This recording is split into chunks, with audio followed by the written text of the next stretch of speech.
Pour éviter tous les calculs nécessaires pour calculer le déterminant d'une matrice, surtout quand il est d'ordre 3 ou d'ordre 4, on va essayer de trouver des stratégies. Pour cela, on va utiliser une première remarque qui nous dit que si une matrice est diagonale, c'est-à-dire qu'elle n'a des éléments différents de 0 que sur sa diagonale, ou triangulaire supérieure, ce qui veut dire qu'elle n'a des éléments différents de 0 que sur la diagonale ou au-dessus de la diagonale, ou, triangulaire inférieure, donc le contraire, donc cette fois-ci tous les éléments égaux à 0 sont au-dessus de la diagonale, alors le déterminant de la matrice correspond au produit des éléments de la diagonale.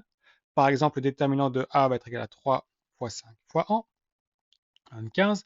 Le déterminant de B va être égal à 2 fois moins 1 fois 4, ce qui va donner moins 8. Et le déterminant de C va être égal à 4 fois 2 fois 5, ce qui va donner 40. Donc l'idée, ça serait, est-ce qu'on peut transformer une matrice en une matrice plus simple pour calculer le déterminant? Est-ce qu'on peut, par exemple, transformer une matrice pour calculer le déterminant en une matrice triangulaire supérieure, inférieure ou diagonale? Donc c'est ce qu'on appelle comme opération la trigonalisation. Donc, on peut trigonaliser une, une matrice et puis si on le fait bien, on conserve la valeur du déterminant.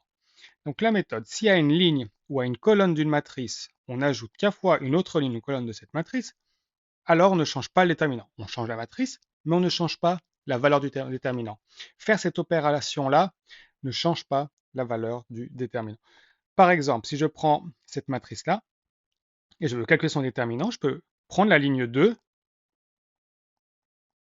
et lui rajouter 2 fois la ligne 3. Donc je fais x2 à la ligne 3. J'additionne ces deux lignes, ça me donne 13, 10 et 3. Et je la replace dans une nouvelle matrice en mettant sur la deuxième ligne le résultat que j'ai obtenu. Donc 13, 10 et 3 correspond à avoir fait ligne 2 plus 2 fois la ligne 3. Les autres lignes restent pareilles. Eh bien, dans ce cas-là, la matrice a changé, mais le déterminant n'a pas changé. Je peux écrire aussi l'opération que j'ai faite. Donc ça, il y a plusieurs façons de le faire. Ici, je vais le mettre au-dessus du signe égalité quand je passe d'une matrice à une autre. Je vais mettre ligne 2 plus 2 fois ligne 3, parce que c'est le calcul qu'on a fait, et je l'ai remis sur la ligne 2, et ça me donne le même déterminant. On va faire des exemples. On va d'abord trigonaliser cette première matrice. On ne va pas calculer le déterminant donc directement.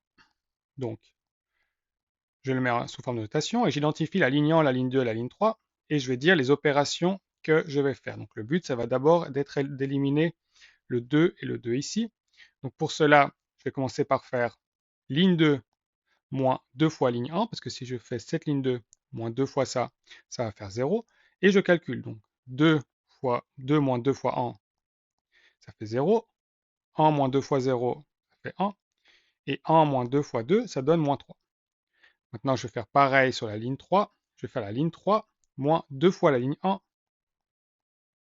Et je vais le mettre dans la ligne 3. Donc ça va faire 2 fois moins 2 fois 1, 0. 4 moins 2 fois 0, 4. Et 1 moins 2 fois 2, moins 3. Maintenant, on est tout proche d'avoir une matrice triangulaire. Il me faut encore un 0 ici. Donc pour cela, je vais faire la ligne 3 moins 4 fois la ligne 2. Comme ça fera 4 moins 4. Et je vais mettre dans la ligne 3. Donc la première ligne reste pareil, la deuxième ligne reste pareil. La troisième ligne, ça va faire 0 moins 4 fois 0, donc 0. 4 moins 4 fois 1, 0. Et moins 3 moins 4 fois 3, ça donne, moins 3, ça donne plus 9. J'ai une matrice triangulaire. J'ai fait des opérations qui conservent la valeur du déterminant. Donc maintenant, j'ai plus qu'à calculer 1 fois 9, ce qui me donne 9. Je vais montrer qu'on aurait pu aussi faire ça avec les colonnes. Donc je reprends la même matrice. Cette fois-ci, je pars avec les colonnes. Et je vais faire, donc le but, ça va être d'éliminer par exemple les 2 ici. Je vais faire la colonne 1 moins 2 fois la colonne 3. Et je vais remettre dans la colonne 1. Donc ça va faire, donc les deux, colonne 2, colonne 3 restent pareil, mais ça va faire 1 moins 2 fois 2, donc moins 3.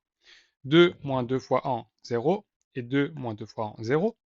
Maintenant, je vais essayer d'éliminer par exemple le 4 ici. Pour éliminer le 4 ici, je vais faire la colonne 2, moins 4 fois la colonne 3. Et je vais les mettre dans la colonne 2. Donc colonne 1 et 3 restent pareilles. Maintenant, je fais 0, moins 4 fois 2, donc moins 8. 1, moins 4 fois 1, ce qui donne moins 3. Et 4 moins 4 fois 1, ça donne 0. J'ai une matrice triangulaire.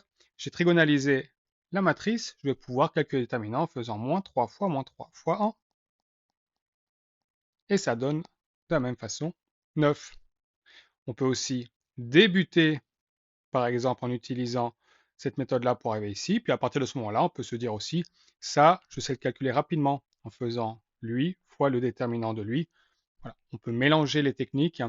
Ce qui est important, c'est d'avoir la technique la plus efficace pour pouvoir calculer notre déterminant.